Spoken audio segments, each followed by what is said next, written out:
Hi all, എല്ലാവർക്കും AZB അക്കാഡമിയിലേക്ക് സ്വാഗതം. അപ്പോൾ ഇന്ന് ഞാൻ വന്നിട്ടുള്ളത് RRB ഗ്രൂപ്പ് ഡിയുടെ നോട്ടിഫിക്കേഷൻ 31-ാം തീയതി ജനുവരി 31-ാം തീയതി എന്ത് ചെയ്യാൻ പോവാണ്, റിലീസ് ചെയ്യാൻ പോവുകയാണെന്നുള്ളൊരു ഷോർട്ട് നോട്ടീസ് വന്നിട്ടുണ്ടായിരുന്നു. മുൻപ് നമുക്ക് 22-നായിരുന്നു പറഞ്ഞിട്ടുണ്ടായിരുന്നത്. പക്ഷെ എന്ത് ചെയ്തിരിക്കുകയാണ്, അത് വീണ്ടും റീസ്കെഡ്യൂൾ ചെയ്തിരിക്കുകയാണ്. ജനുവരി 31 എന്നുള്ള തീയതി വെച്ചിരിക്കുകയാണ്. അപ്പൊ RRB ഗ്രൂപ്പ് ഡിയിലെ ഈ തവണ നല്ല രീതിയിൽ പ്രിപ്പയർ ചെയ്ത് അല്ലെങ്കിൽ നല്ല രീതിയിൽ പെർഫോം ചെയ്യാൻ പറ്റാതെ പോയ ആളുകൾ ഉണ്ടായെങ്കിൽ നിങ്ങൾക്ക് ഏറ്റവും മികച്ചൊരു അവസരമായിട്ടാണ് ഇനി അടുത്തൊരു നോട്ടിഫിക്കേഷൻ വരാൻ പോകുന്നത്. അതേപോലെ തന്നെ പെൺകുട്ടികൾക്കും ആൺകുട്ടികൾക്കും ഒരേപോലെ അവസരങ്ങളുമായി എത്തുന്ന ഈ RRB ഗ്രൂപ്പ് ഡി പരീക്ഷയ്ക്ക് ഏറ്റവും മികച്ച പോസ്റ്റുകൾ റെയിൽവേയിൽ തന്നെ ഗ്രൂപ്പ് ഡി ലെവലിൽ വരുന്ന ആൺകുട്ടികൾക്കും പെൺകുട്ടികൾക്കും ഏറ്റവും മികച്ച അവസരം ഏതൊക്കെയാണെന്നാണ് ഇന്നത്തെ ഈ ഒരു വീഡിയോയിൽ എന്ത് ചെയ്യുന്നത് നമ്മൾ ചർച്ച ചെയ്യാനായിട്ട് പോകുന്നത്. ഓക്കെ, അപ്പം നമുക്ക് മെയിൻ ആയിട്ടും ഗ്രൂപ്പ് ഡിയുടെ പുതിയ വേക്കൻസി അനുസരിച്ചിട്ട് 22,000 വേക്കൻസിയാണ് നമുക്ക് റിപ്പോർട്ട് ചെയ്തിട്ടുള്ളത് നിലവിൽ, അല്ലെ?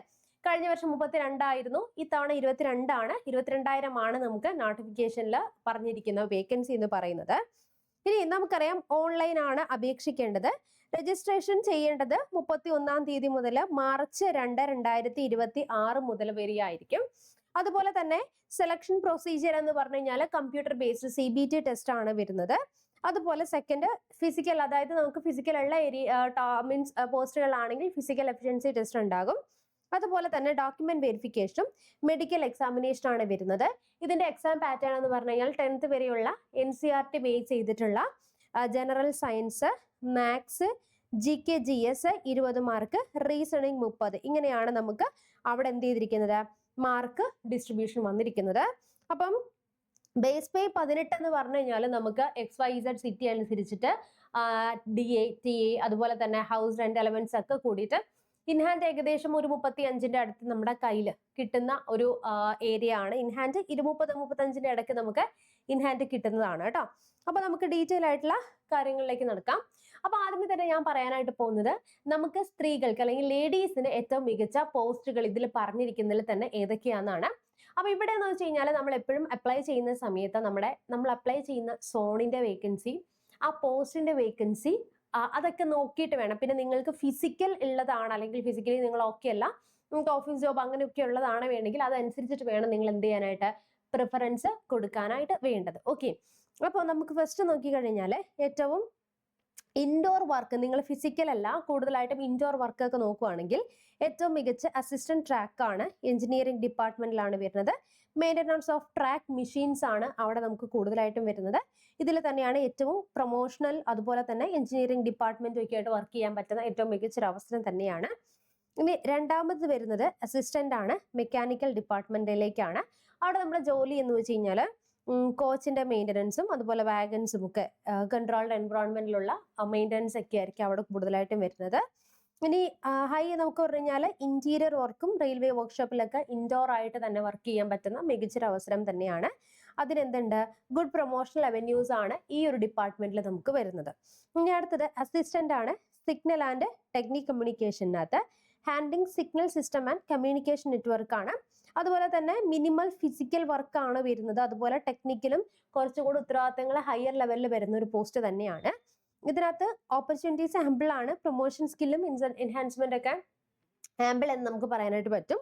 അതുപോലെ തന്നെ അസിസ്റ്റന്റ് ആണ്, അത് നമുക്ക് electrical department AC and workshop ആണ് വരുന്നത്.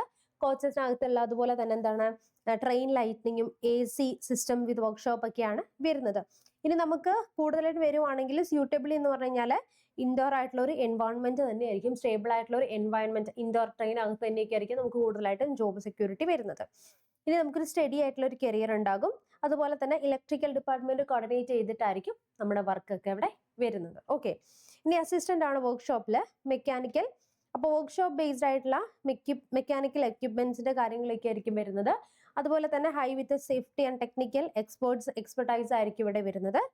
പിന്നെ സ്റ്റഡി ഗ്രോത്ത് ആണ് നമുക്ക് വരുന്നത്. സ്കിൽ ബേസ്ഡ് ആയിട്ടുള്ള പ്രൊമോഷൻസ് ആയിരിക്കും കൂടുതലായിട്ടും ഈ ഒരു ഡിപ്പാർട്ട്മെന്റിൽ നമുക്ക് വരുന്നത്. അപ്പോൾ ഒരുപാട് പോസ്റ്റുകൾ നമുക്ക് വരുന്നുണ്ട്. അതായത് ഏകദേശം നമുക്ക് കഴിഞ്ഞ വർഷം 14ഓളം വന്നിട്ടുണ്ടെങ്കിൽ ഇത്തവണ നമുക്ക് 3 പോസ്റ്റ് കുറച്ചിട്ടാണ് ഷോർട്ട് നോട്ടീസിൽ വന്നിരിക്കുന്നത്. ഏകദേശം 11ഓളം പോസ്റ്റ്സ് ആണ് നമുക്ക് വിളിച്ചിരിക്കുന്നത്. അപ്പം നമ്മൾ ഗ്രൂപ്പ് ഡി റെയിൽവേയിൽ രജിസ്റ്റർ ചെയ്ത് ലോഗിൻ ചെയ്ത് നമ്മളത് അഡ്മിറ്റ് ചെയ്ത്, അതായത് ഗ്രൂപ്പ് ഡി നമ്മൾ ലോഗിൻ ചെയ്ത് മീൻസ് റെയിൽവേയുടെ സൈറ്റിൽ ലോഗിൻ ചെയ്ത് കൊടുക്കുന്ന സമയത്ത് തന്നെ നമുക്ക് ഇഷ്ടമുള്ള പോസ്റ്റ് പ്രിഫറൻസ്, ഇത്രയും പോസ്റ്റ് നമ്മൾ ഫസ്റ്റ് സെക്കൻഡ് തേർഡ് അങ്ങനെ ഓരോ പോസ്റ്റ് പ്രിഫറൻസ് എന്ത് ചെയ്യാൻ പറ്റും, നമുക്ക് വെക്കാനായിട്ട് പറ്റും. അതനുസരിച്ച് എന്ത് ചെയ്യാം, പ്രിഫറൻസ് വെക്കുക. അതിൽ തന്നെ നിങ്ങൾ ഏറ്റവും കൂടുതൽ ഫിസിക്കൽ ജോബിനേക്കാൾ കുറച്ചുകൂടെ സേഫ്റ്റി ആയിട്ട് അതല്ല ഇൻഡോർ തന്നെയാണ് നോക്കുന്നതെങ്കിൽ ഇതിൽ ഏറ്റവും ബെസ്റ്റ് ആയിട്ടുള്ള 5 പൊസിഷനാണ്, 5 ജോബ് നമ്മൾ പറഞ്ഞ പ്രിഫറൻസ് ആണ് ഞാൻ ഇവിടെ ഗേൾസിനായിട്ട് പറഞ്ഞിട്ടുള്ളത്. ഇനി നമുക്ക് അടുത്തത് ബോയ്സിന് വേണ്ടിയിട്ടുള്ളത് നോക്കാം. അപ്പൊ ബോയ്സിന് വേണ്ടിയിട്ട് ഏറ്റവും ബെസ്റ്റ് എന്ന് പറഞ്ഞു കഴിഞ്ഞാൽ ഏറ്റവും കൂടുതൽ ഡിപ്പാർട്ട്മെന്റ് വൈസ് ആയിട്ടുള്ള ടെസ്റ്റ് ഒക്കെ എഴുതി സ്റ്റേഷൻ മാസ്റ്റർ വരെ പ്രൊമോഷൻ, അതായത് നിങ്ങൾ ഇപ്പോൾ കയറി കഴിഞ്ഞാൽ നിങ്ങൾക്ക് ഡിപ്പാർട്ട്മെന്റൽ വൈസ് ആയിട്ട് നമ്മുടെ ക്വാളിഫിക്കേഷനൊക്കെ അനുസരിച്ച് ഓരോ എക്സാമുകൾ എഴുതി ക്രാക്ക് ചെയ്യാനായിട്ട് പറ്റും. അപ്പോൾ അതനുസരിച്ച് നമുക്ക് എന്ത് ചെയ്യാൻ പറ്റും, മുകളിലേക്ക് നമ്മുടെ കരിയർ ഗ്രോ ചെയ്യാനും ബിൽഡ് ചെയ്യാനായിട്ട് പറ്റുന്നതാണ്. അതിൽ ഏറ്റവും മികച്ച ഒന്നെന്ന് പറയുന്നത് പോയിന്റ്സ്മാൻ ബി ആണ്, ട്രാഫിക് ഡിപ്പാർട്ട്മെന്റ് അണ്ടറിൽ വരുന്നത്. പിന്നെ അസിസ്റ്റന്റ് ആണ് വർക്ക്ഷോപ്പ് മെക്കാനിക്കൽ ഡിപ്പാർട്ട്മെന്റിൽ വരുന്നത്. അസിസ്റ്റന്റ് ലോക്കോ ഷീൽഡ് ആണ് ഇലക്ട്രിക്കൽ ഡിപ്പാർട്ട്മെന്റിൽ വരുന്നത്. അതുപോലെ തന്നെ ഇലക്ട്രിക്കലും വരുന്നുണ്ട്, ഡീസൽ ഇത് മെക്കാനിക്കലിൽ വരുന്നതാണ്. അസിസ്റ്റന്റ് വരുന്നുണ്ട്, മെക്കാനിക്കലിൽ വരുന്നതാണ്. അസിസ്റ്റന്റ് AC നമ്മൾ പറഞ്ഞ പോലെ ഇലക്ട്രിക്കൽ ഡിപ്പാർട്ട്മെന്റിൽ വരുന്നത് തന്നെയാണ്. അതുപോലെ അസിസ്റ്റന്റ് ഓപ്പറേഷൻ ഇലക്ട്രിക്കൽ, ഇതിൽ തന്നെ ഏറ്റവും മികച്ചതായിട്ട് നിങ്ങളുടെ ക്വാളിഫിക്കേഷൻ അനുസരിച്ച്, അതായത് നമ്മളിപ്പോൾ നോക്കും 10th ലെവൽ തന്നെയാണ് എല്ലാത്തിനും വരുന്നത്. അപ്പം ഇതിൽ തന്നെ പല പല പോസ്റ്റുകൾ നമുക്ക് വരുന്നുണ്ട്. ഇതിൽ നമുക്ക് ഏറ്റവും മികച്ചതായിട്ട് നിങ്ങൾക്ക് പ്രൊമോഷൻ, ഹയർ പ്രൊമോഷനിലേക്ക് പോകാനും നിങ്ങളുടെ കരിയർ ഗ്രോത്തിന് വേണ്ടിയിട്ടും ഏറ്റവും മികച്ച പോസ്റ്റുകളാണ് ഇവിടെ നമ്മൾ എന്ത് ചെയ്തിരിക്കുന്നത്, കൊടുത്തിരിക്കുന്നത്. അപ്പം നിങ്ങളൊരു കാര്യം ചെയ്യണം, നിങ്ങൾ അപ്ലൈ ചെയ്യുന്ന സമയത്ത് പ്രിഫറൻസ് വയ്ക്കുന്ന സമയത്ത് എപ്പോഴും നോക്കേണ്ടത് നിങ്ങൾക്ക് വേക്കൻസി എങ്ങനെയാണ്. ഇനിയിപ്പം എന്തായാലും വേണ്ടില്ല എനിക്കൊരു ജോലിയാണ് പ്രധാനമെന്ന് കാണുന്നവരാണെങ്കിൽ വേറെ ഒന്നും നോക്കണ്ട, ഏറ്റവും കൂടുതൽ വേക്കൻസി അത് നമുക്ക് ഗ്രൂപ്പ് 4ലേക്ക് പോകുന്ന നമുക്ക് ട്രാക്സ്മാൻ ഒക്കെ ആയിരിക്കും വരുന്നത്. അപ്പോൾ കുറച്ച് ഹയർ ആയിട്ടുള്ള നമുക്ക് എന്താ പറയുന്നത് ഫിസിക്കൽ ആക്ടിവിറ്റി ഒക്കെ ഇൻവോൾവ് ചെയ്തിരിക്കുന്ന ജോബ് ആയിരിക്കും അത്. അപ്പൊ അതൊക്കെ ആണെങ്കിൽ ഒരു ജോബ് നമ്മൾ കുറച്ച് പറയുന്നില്ല, കുറച്ചും കൂടെ നമ്മുടെ മാൻ പവർ അല്ലെങ്കിൽ കുറച്ചും കൂടെ ഫിസിക്കലി വരുന്ന ജോബുകളൊക്കെ ചില ആളുകൾക്ക് ബുദ്ധിമുട്ടായിരിക്കും. അപ്പൊ അങ്ങനെ നോക്കുന്നവരാണെങ്കിൽ ഈ പറഞ്ഞിരിക്കുന്ന പോസ്റ്റുകൾക്ക് ആദ്യം പ്രിഫറൻസ് കൊടുക്കുക.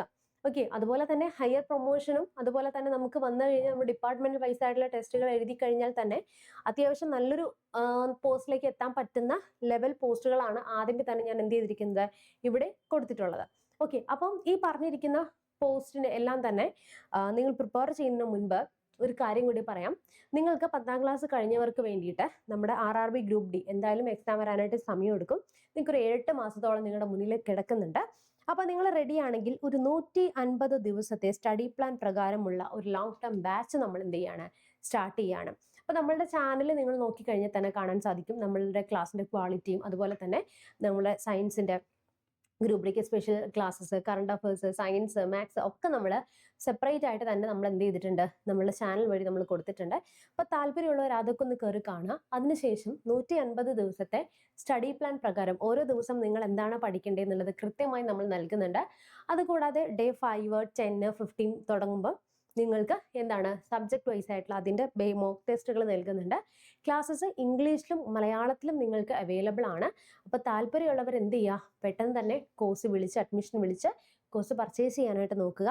അപ്പോൾ ജനുവരി 30-ാം തീയതി നോട്ടിഫിക്കേഷനൊക്കെ വന്നതിന് ശേഷം പഠിക്കാൻ നിൽക്കാതെ നിങ്ങൾ കഴിഞ്ഞ തവണ നിങ്ങളുടെ കയ്യിൽ നിന്ന് കൈവിട്ടു പോയ പിഴവുകൾ മനസ്സിലാക്കി ഈ തവണത്തെ ഗ്രൂപ്പ് ഡിയിൽ നിങ്ങൾ കയറാനായിട്ട് ശ്രമിക്കുക. അതേപോലെ തന്നെ ലൂസന്റ് ബേസ് ചെയ്തിട്ടുള്ള ജനറൽ സയൻസ് NCERT ബേസ് ചെയ്തിട്ടുള്ള ക്ലാസ്സസ് ആണ് നമ്മൾ കൊടുക്കുന്നത്. മാക്സിമം MCQസും മാക്സിമം PYQസും നിങ്ങളെ കൊണ്ട് ചെയ്യിപ്പിക്കുന്നതാണ്. ക്ലാസ്സുകളൊക്കെ കൂടുതലായിട്ട് നിങ്ങൾക്ക് ടോപ്പിക് ഓറിയന്റഡ് ആയിട്ടുള്ള NCERT ക്ലാസ്സസ് ഒക്കെ നമ്മൾ പ്രൊവൈഡ് ചെയ്യുന്നതാണ്. അപ്പോൾ എന്തെങ്കിലും സംശയങ്ങൾ ഉണ്ടെങ്കിൽ നിങ്ങൾ എന്ത് ചെയ്യുക, ഈ താഴെ കാണുന്ന കമന്റ് ബോക്സിൽ നിന്ന് കമന്റ് ചെയ്യുക. അപ്പോൾ ഇവിടെ കൊടുത്തിരിക്കുന്ന ഗൂഗിൾ ഫോം ഒന്ന് ഫില്ല് ചെയ്താൽ മതി. അപ്പോൾ എത്രയും പെട്ടെന്ന് തന്നെ നിങ്ങളുടെ പഠനം ആരംഭിക്കൂ. ഗ്രൂപ്പ് ഡിയിൽ ഒരു ജോലി എന്നുള്ളൊരു സ്വപ്നം, റെയിൽവേയിലെ ജോലി എന്നുള്ളൊരു സ്വപ്നം AZB അക്കാഡമിയുമായിട്ട് നിങ്ങൾക്ക് എന്ത് ചെയ്യാം, സ്വപ്നത്തിലേക്ക് കയറാം. അത് നിങ്ങളുടെ സ്വപ്നം സാക്ഷാത്കരിക്കാം. അപ്പോൾ എന്തെങ്കിലും സംശയങ്ങളൊക്കെ ഉണ്ടെങ്കിൽ കമന്റ് ബോക്സിൽ കമന്റ് ചെയ്യുക. നമുക്ക് നെക്സ്റ്റ് ഒരു വീഡിയോ ആയിട്ട് വീണ്ടും കാണാം. Children bye and thank U.